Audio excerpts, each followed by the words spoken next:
Hey guys, this is a really important subject. I know I bang on about it pretty consistently, but we really need to understand this, the way that the devil tricks us, and it is polarization. What's he do? He splits people into two separate camps and feeds the flames of the argument and forces them further and further apart to the point where both camps are wrong, and makes them really hard down the line. You need to do what we say, or you guys are wrong and we can't get along. And he's done that all throughout history. That's what happened all throughout human history. Is the same trick that the devil uses to trick us, and it works every time.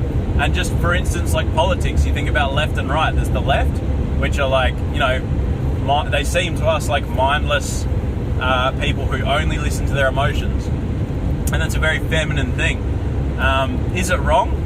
No, absolutely not. We need to have that as part of us. And a lot of us, myself included, we fall into the trap of going too far the other way and being all about logic and all about facts, and not having any emotional, taking emotions into consideration at all. Not having the love. The love grows cold, and we're just like facts. And then we hurt people and we push them away. Not meaning to, because we're just like, these are facts. It's a spectrumy, autism-y thing. I think a lot of us have vaccine damage and we don't even realise. But we do not cater to people's emotions. And what does the Bible say about this? Is love right, or is facts right? It says they're both right. God has both. His judgment is severe, and he's brutal. He's a brutal God. When Jesus comes back, he's burns everyone with a sword coming out of his mouth, and tramples on them till the blood is up to his neck. He doesn't muck around. He's brutal. God is brutal. And then you've also got the loving side of him, the kind side of him, where he's like, I'll warn you, and if you repent, I'll forgive you. And then you do it, and then it's a cycle of him doing that. And what happened in Nineveh, where he's like, I'm going to destroy you like Sodom and Gomorrah. I've wiped out all these people. The same thing's going to happen. And then they're like, oh, sorry, God. They repented from their heart, and he forgave them. And Jonah got angry at God about it, because he's like, I knew you'd do this, God, because Jonah understood the nature of God. And these people were enemies of Israel, enemies of Jonah, and he didn't want them to repent. He wanted them to be destroyed. And God's like, no, they're human beings made in my image. I gave them the option. They repented. I'm not going to destroy them. And he left them. He forgave them. Because God is loving as well. God has so much patience. You imagine how patient God is with a murderer and a rapist and all this stuff. If they go to jail and they start reading the Bible and they repent of all their sins, and God helps them change their heart, you think, oh, God's really patient. He's just as patient with me and you guys. We don't understand how sinful we are. We don't understand our own human nature. But once you get a grasp of how rotten your heart is without God, it's really obvious that God is super, super patient with each and every one of us, myself included. So I want you guys to always remember that principle, because we fall into it every day, and lots of people that I really respect and care about fall into this trap, and I fall into it constantly as well. But it's really important we understand what the devil does is he polarizes. He does it he's totally destroyed the church with this. This is how the devil destroyed the church, was creating two camps and getting them to fight. That's what the Reformation was, and people ended up burning each other, killing each other,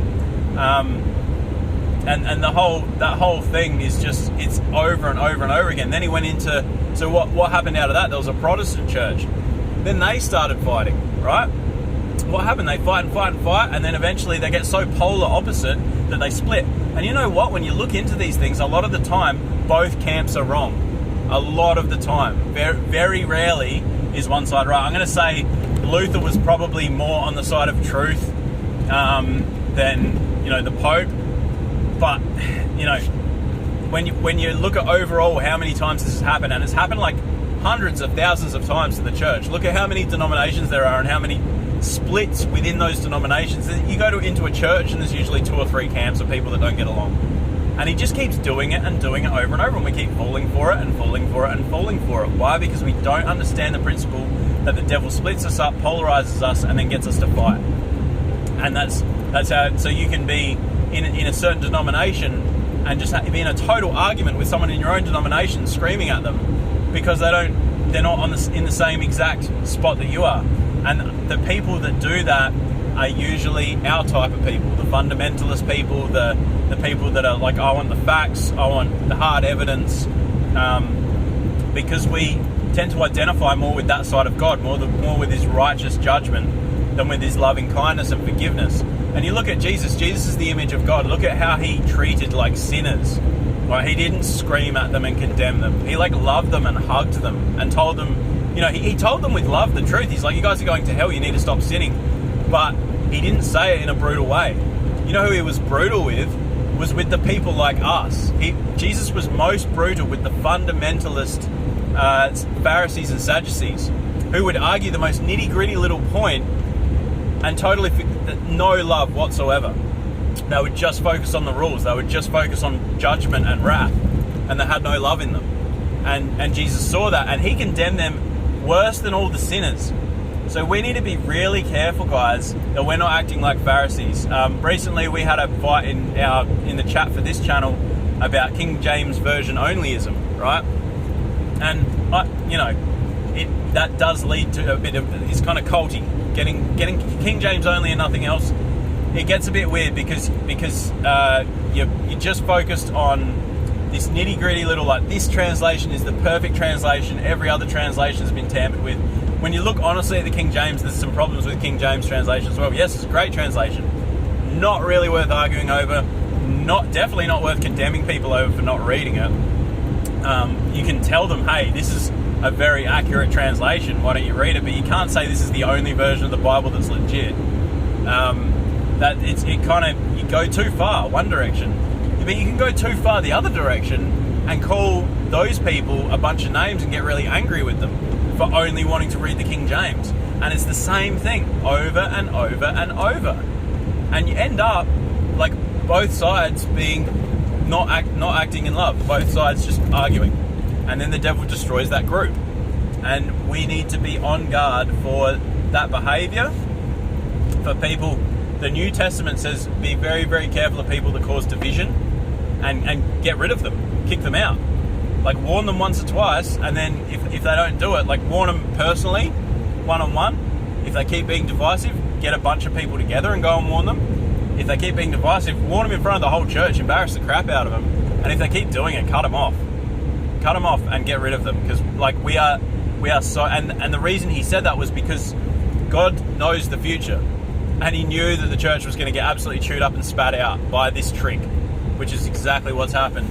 So be really, really wary of polar arguments where there's extremes on both sides, because we fall for it every time. And we need to learn to walk the narrow path between those two polarities, between love and truth. We need to speak the truth with love and put them together like God is. That's the image of God. That's the character of God. That's the nature of God. He's both just, truthful, and like strict, and he has like rules and regulations. So we need to be obedient to that, but also love, kindness, forgiveness, gentleness, patience, self-control, all the things that are the fruits of the Spirit. Most of them are from love. They're derived like directly from love for your fellow human. And what are what law do we have to keep to be saved? What are the two most important commandments? Love God and love your neighbor as yourself. They're both love. It's all love. So we need to put those together, because a lot of us, myself included, are very, very guilty of being all facts, all, what's the rules, what's the hard evidence, and just not loving, not being loving. I've done it a lot, and I repent of it when I see it. But we need to be keeping each other in check with that. And when you see somebody going, I think this, and you're a heretic, and you need to be burned. I'm exaggerating, but you understand what I'm saying. Like, this is my theology, and if you don't agree with my theology, you're a heretic. If you're King James Version only, you're a heretic, and you're preaching a false gospel and just like going ballistic about it. That's not the answer either, and we do fall into that trap. When we do, we need to repent of it.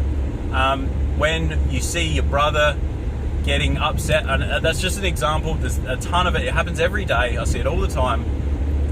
When you see somebody getting really bent out of shape about something, attacking someone else's theology or whatever, and saying, you need to repent or you're going to burn because you're preaching a false gospel, you need to remind them about the love thing, and I think us males tend to fall into that trap a lot more than being driven by our emotions. Women obviously get drawn into emotional stuff a lot more, but we need to keep each other in check, support each other, and in a loving way say, hey buddy, you know, you're not acting very loving towards that person right now. I get that you're upset, but maybe you could explain your position in a more calm tone and not call the person a heretic or, you know, whatever. Guys, heresy's been, the word heresy's been so misused and bent out of shape by the Reformation standards. I would have been burned, guys. John Calvin would have burned me at the stake for my views on God, because I think Jesus is the Son of God. I don't think they're the same being. I think they're separate beings. And I think there's a hierarchy. I think God's more important than Jesus. That's just how when I read the Bible, based on nothing other than me reading the Bible and interpreting it for myself, that's what I see. And I would have been burned alive for that at the stake by Christians, okay? And that's just John Calvin falling for the trick. And all of them did it. All of them fell for the trick. That's why there's no one church. That's why there's 500 churches. Because we keep falling for the same crap. So this is love. This is from my heart. I'm sorry if it hurt your feelings. All I want is to create a strong church for God. And I think we need to support each other to do that, because it's not easy. God bless.